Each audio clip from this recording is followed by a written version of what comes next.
This is Nick. This is Jack. It's Thursday, the new Friday, March 14th, and today's pod is the best one yet. It's a TBOY, The Jack. top 3 pop business news stories you need to know today. But I'm sorry, Jack. Pause the L train, hold the 4 train, and stop the podcast. Yetis, today, you can buy tickets to our New York City live TBOY show. Jack and I have a link in the episode description. Buy your tickets right now. They're We're on going to sale. bring our best to the Big Apple at City Winery, a beautiful venue on 15th Street in Manhattan. Right on the Hudson River. This is some prime real estate for a podcast, Jack. Beautiful venue, beautiful show. Nick's a beautiful co-host. You're looking fantastic, Jack. What did Frank Sinatra teach us again? If you can podcast there, you can podcast anywhere. I think it's podcast here, but Frank, It's up to you, New York, New York. Buy your tickets right now. link in the episode description. But Jack, 3 wonderful stories for today. What do we For got? our first story, the Trader Joe's tote bag is making people lose their minds, but we think it's actually a manufactured sellout. So we're going to tell you why entrepreneurs should learn to love the line. For our second story, it's Palantir. Palantir just pulled a Tony Stark. It signed a huge missile deal with the U.S. Army. Palantir stock has tripled because it's the only tech company willing to make a bomb. And our third and final story. At South by Southwest, new tech stuff gets announced, including a company that builds 3D printed homes. Icon Homes. They're building houses with a printer. But Yetis, before we hit that wonderful mix of stories, Fantastic mix of stories, Jack. Love the mix today. Nick is a cake and pie connoisseur. That's a true story. So today's a special day for him. Apple pie, pecan pie, pizza pie. How about the number pi? Talk to me about the number pi, Jack. Pi. It's actually a symbol. It looks like a cute, tiny little hut. Pi. It's irrational, but it's completely rational at the same time. Pi. Math's sassiest symbol. But Jack, I'm sorry, my pie is a little fuzzy. Can you jump in TBOY style for us over there? I'll bring you back to 8th grade geometry. Pi is the ratio of a circle's circumference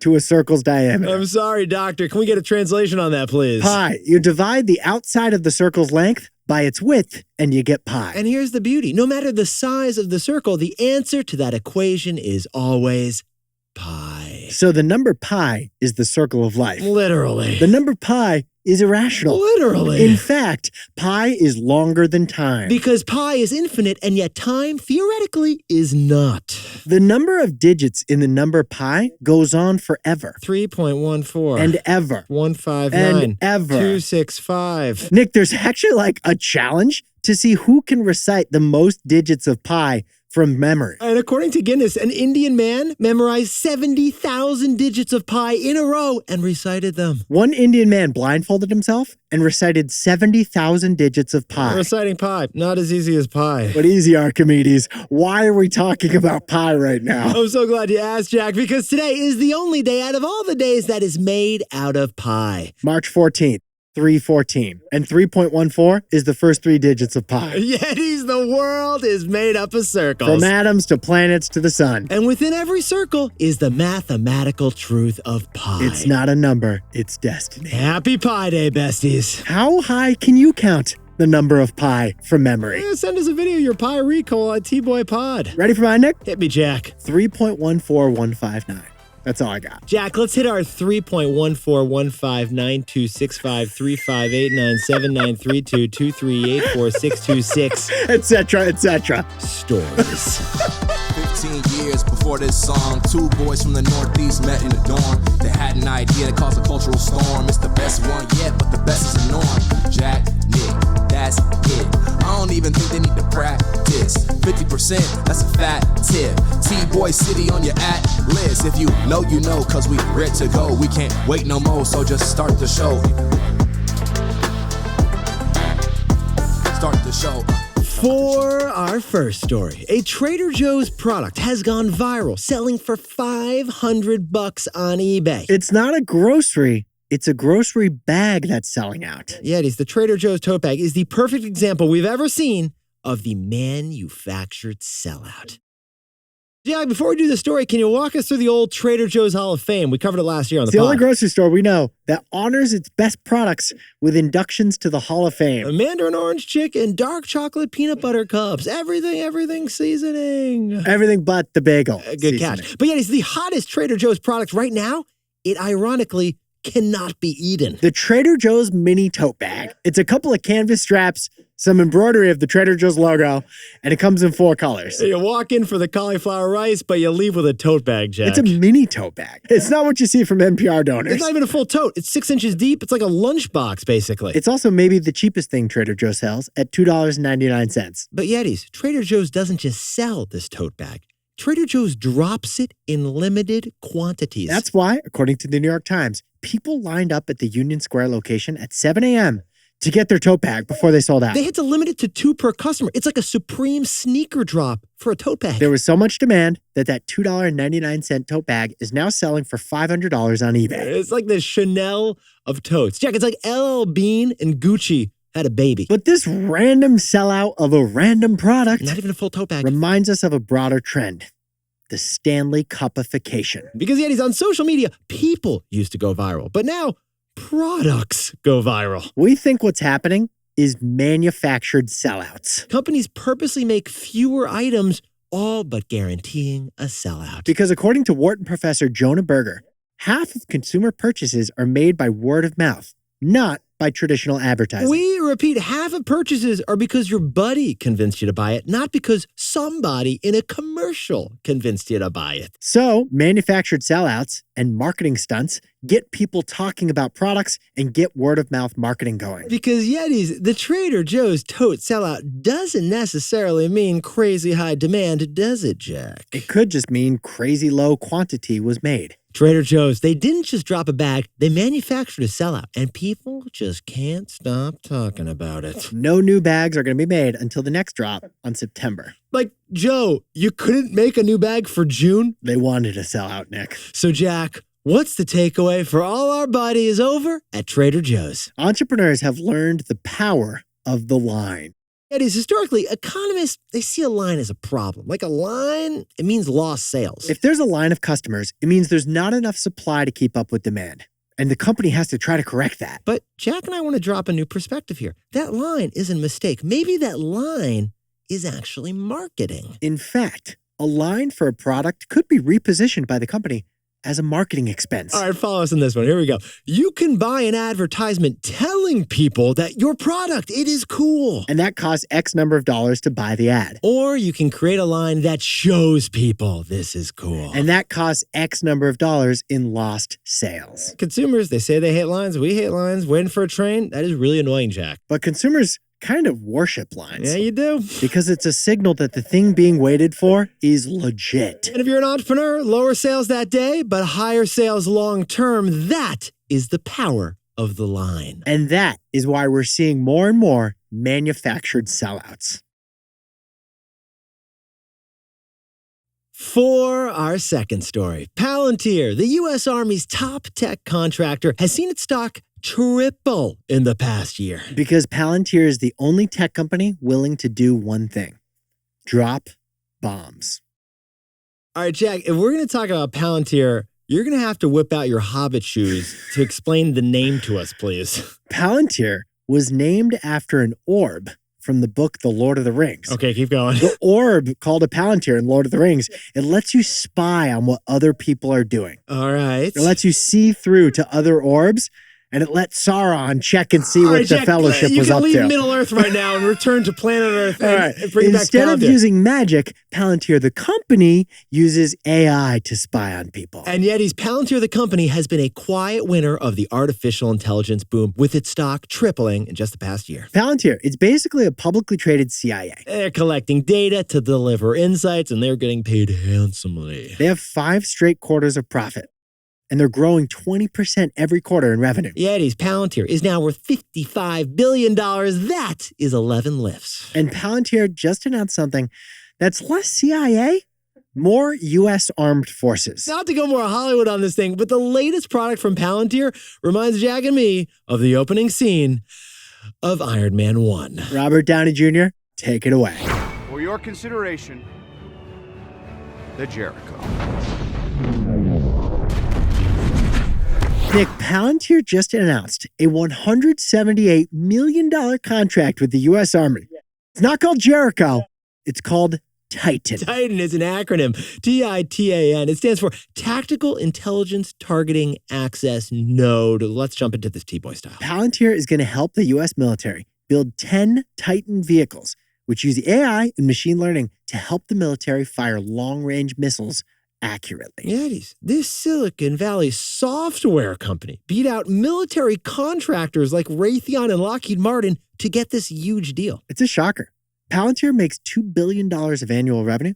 This single deal with the U.S. Army is nearly a tenth of that. And so what's Palantir's next move, Jack? Palantir is going to market this project to other countries' defense ministers to try to win more huge military contracts. As long as that country is an ally of these United States, Palantir is down to play ball. Palantir. Kind of don't want to mess with these guys. They'll target you. They might target this pod because I just said that. We may be getting Palin canceled, Jack. So, Jack, what's the takeaway for our buddies over at Palantir?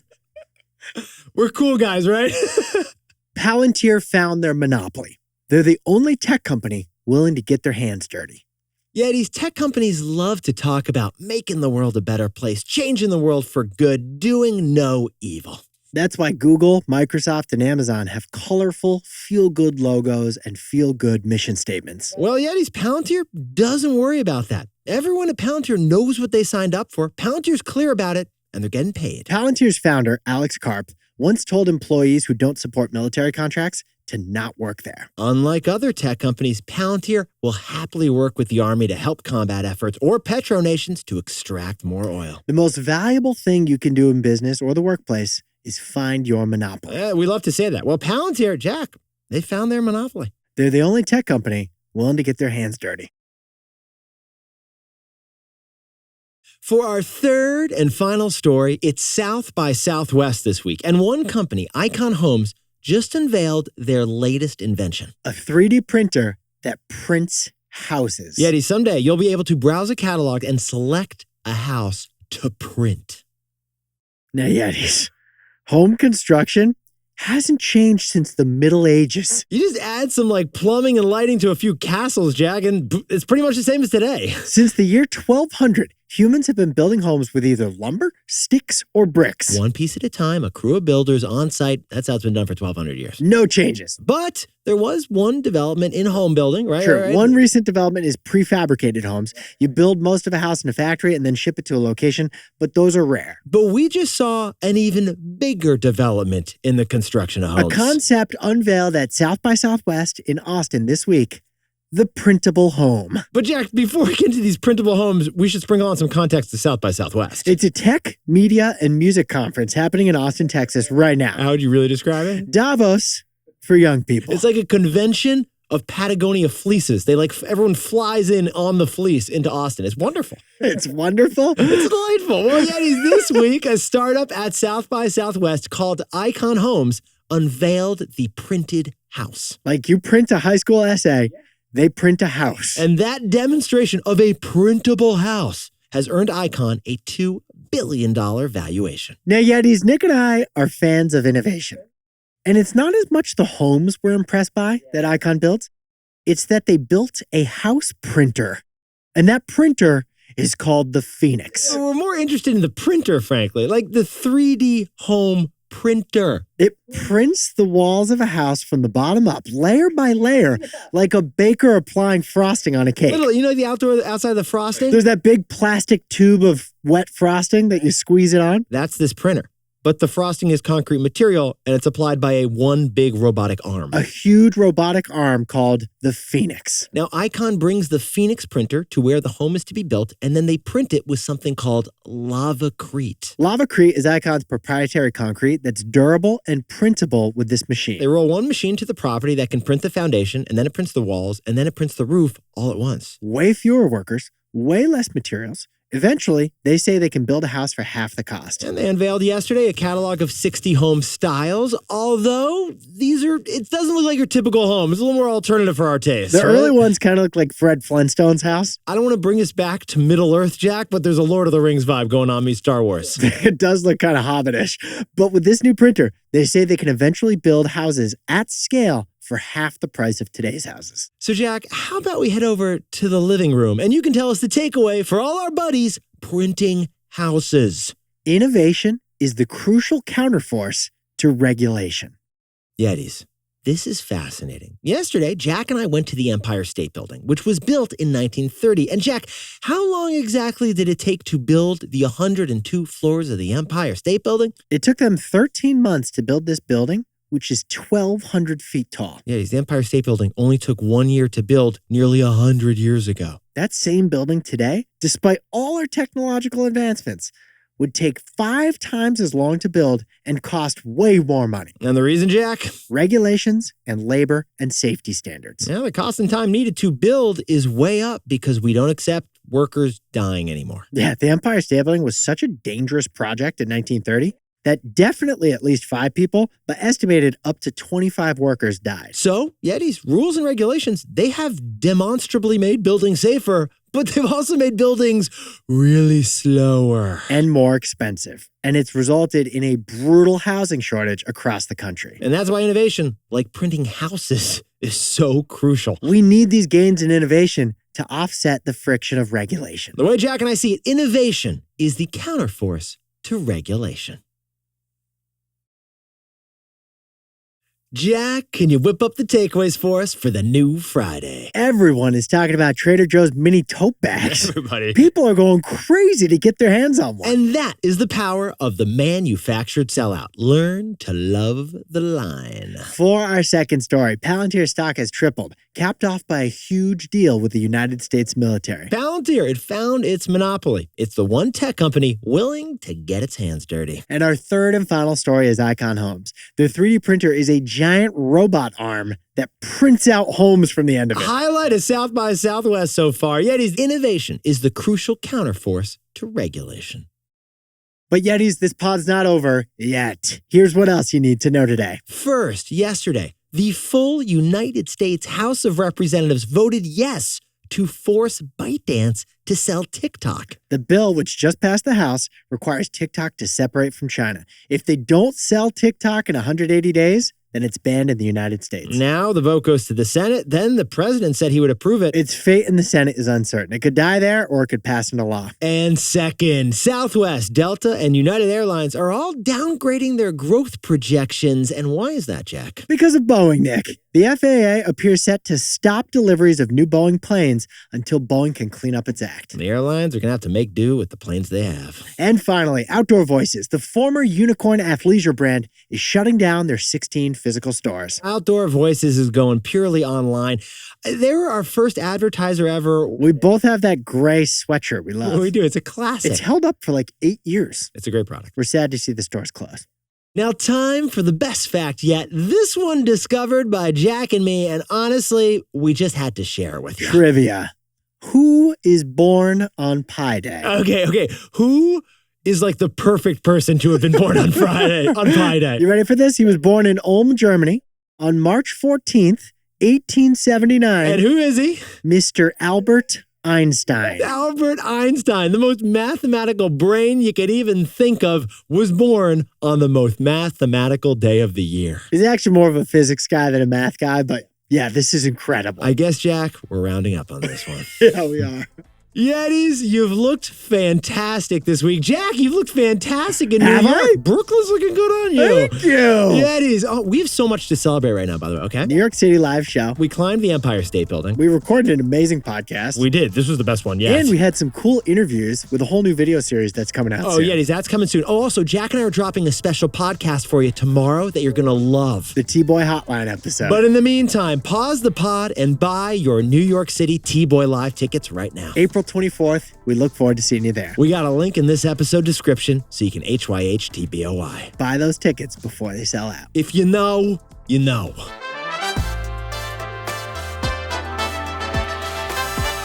And before we go, sorry, Albert Einstein, but a happy birthday to legendary Yeti Teddy Kramer from Brattleboro, Vermont. Theodore Charles Kramer Jr. Who's this man, Jack? My baby brother. A fantastic dude. Best father I've ever seen. And just the best smile I've ever seen, Jack.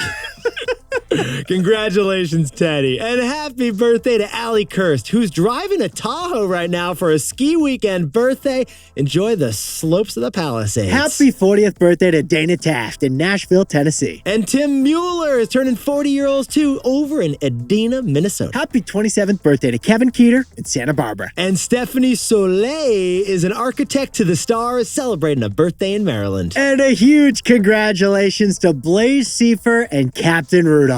These two Middlebury Febs just graduated by, get this, skiing down a ski hill in their cap and gown. From a couple of Febs to another couple of Febs, celebrate that win. Congrats on that Middlebury degree. And Lindsay Moomy's got a new job down in Houston. And a heroic shout out to the hero Colin Burney from Milwaukee. Yeah. This TBOY bestie once saved his family from a live bear. He saved the family from a grizzly, and now he's enjoying this pod.